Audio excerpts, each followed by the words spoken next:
Welcome to the Banker Lamp. Please enjoy the video. You start by securing both the footage and the right to use music.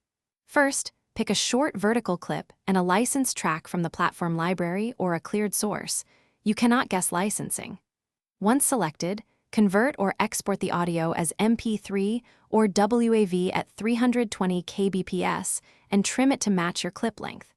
Make sure volume levels will allow dialogue to remain audible. Set a reference LUFS for consistency, so you avoid platform normalization surprises later.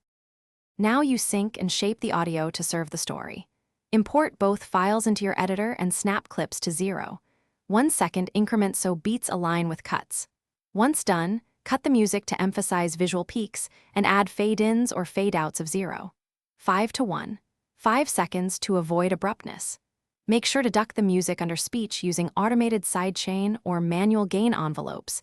This preserves intelligibility while keeping energy. Finally, check pacing and emotional arc relative to the visuals. Finish by exporting with platform-friendly specs and testing before upload. Use AAC audio at 128 to 256 kbps inside an MP4 container and ensure resolution matches vertical short requirements. Once exported, preview on mobile with headphones and speakers to confirm balance and transient clarity. If your short gets muted or blocked, immediately check the music rights. Reduce or replace recognizable samples, or switch to the platform's licensed track. If issues persist, re-export after adjustments and re-upload to avoid takedowns. Thanks for watching. If this was helpful, leave a like and consider subscribing. See you next time.